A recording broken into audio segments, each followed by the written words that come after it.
ತುಂಬ ಆಶ್ಚರ್ಯ. ವನಪರ್ವ ಎಂದು ಮುಗಿದಿದೆ, ವಿರಾಟ ಪರ್ವ ಇದು ಮಳೆ ಸುರಿಸುವ ಪರ್ವ, ಸಮೃದ್ಧವಾಗಿ ಮಳೆ ಕೊಡುವ ಪರ್ವ. ವನಪರ್ವ ಮುಗಿದ ದಿನವೇ ವಿರಾಟ ಪರ್ವ ಆರಂಭ ಮಾಡಬೇಕಾಗಿತ್ತು. ಮಾಡದಿದ್ದರೂ ಕೂಡ ವನಪರ್ವ ಮುಗಿದ ದಿನದಿಂದಲೇ ಮಾನ್ಸೂನ್ ಶುರುವಾಗಿಬಿಟ್ಟಿದೆ, ಮಳೆ ಶುರುವಾಗಿಬಿಟ್ಟಿದೆ. ಇದು ವಿರಾಟ ಪರ್ವದ ಒಂದು ದೊಡ್ಡದಾಗಿರ್ತಕ್ಕಂಥ ವೈಶಿಷ್ಟ್ಯ. ಶಾಸ್ತ್ರದೊಳಗೆ ಬಹಳ ಸುಂದರವಾಗಿ ತಿಳಿಸಿಕೊಡ್ತಾರೆ.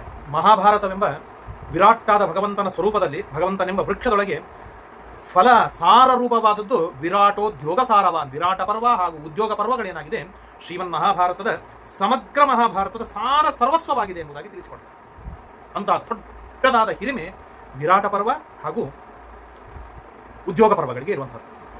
ಹೇಗೆ ಶ್ರೀಮನ್ ಮಹಾಭಾರತ ಪ್ರಥಮ ಸ್ಕಂಧ ಪಾದವಾಗಿದೆ, ದ್ವಿತೀಯ ಸ್ಕಂಧ ತೃತೀಯ ಸ್ಕಂಧಗಳು ತೊಡೆಯಾಗಿದೆ, ಹೀಗೆ ಹೇಳ್ತಾ ದ್ವಾದಶ ಸ್ಕಂಧ ಭಗವಂತನ ತಲೆಯಾಗಿದೆ ಎಂಬುದಾಗಿ ಭಗವಂತನ ರೂಪವನ್ನು ಹೇಳ್ತಾರಲ್ಲ, ಹಾಗೆ ವಿರಾಟ ಪರ್ವ ಉದ್ಯೋಗ ಪರ್ವಗಳು ಆ ಭಗವದ್ ರೂಪದ ಆತ್ಮವಾಗಿದೆ.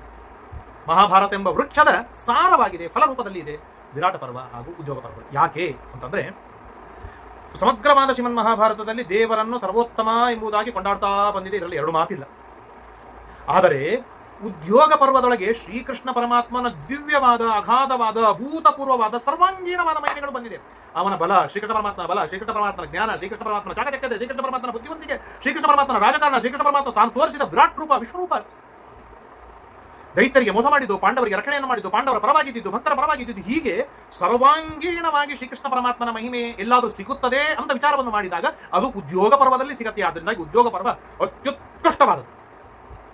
ಇನ್ನು ವಿರಾಟ ಪರ್ವ ಯಾಕೆ ಸಾರರೂಪ ಫಲರೂಪವಾಗಿದೆ ಅಂತಂದ್ರೆ, ವಿರಾಟ ಪರ್ವದಲ್ಲಿ ದೇವರ ಸರ್ವೋತ್ತಮತ್ವವನ್ನು ಪ್ರತಿಪಾದನೆಯನ್ನು ಮಾಡುವುದರ ಜೊತೆಗೆ ವಾಯುದೇವರ ಜೀವೋತ್ತಮತ್ವವನ್ನು ತಿಳಿದುಕೊಳ್ಳಬೇಕು, ಹೌದಲ್ವಾ? ಹಾಗಾದರೆ ಸರ್ವಾಂಗೀಣವಾಗಿ ವಾಯುದೇವರ ಅಗಾಢ್ಯವಾದ ಜೀವೋತ್ತಮತ್ವ ತಿಳಿದು ಬರೋದೇನಿದೆ ವಿರಾಟ ಪರ್ವದೊಳಗೆ.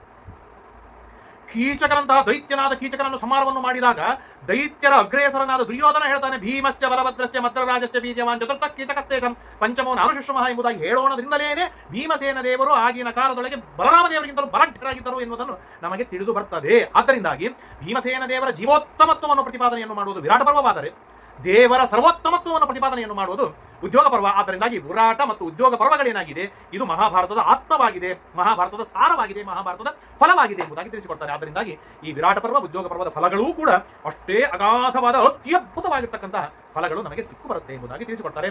ಅಂತಹ ಶ್ರೇಷ್ಠವಾದ ಪರ್ವದಲ್ಲಿ ವಿರಾಟ ಪರ್ವ, ಅದಾದ ಮೇಲೆ ಅದಕ್ಕಿಂತಲೂ ಉತ್ತಮವಾದದ್ದು ಉದ್ಯೋಗ ಪರ್ವ. ಆ ಉದ್ಯೋಗ ಪರ್ವಕ್ಕಿಂತಲೂ ಉತ್ತಮವಾದದ್ದು ಯಾವುದಾದ್ರೂ ಇದ್ದರೆ ಅದು ಶ್ರೀಕೃಷ್ಣ ಪರಮಾತ್ಮನೇ ಉಪದೇಶವನ್ನು ಮಾಡಿದ ಗೀತೆ.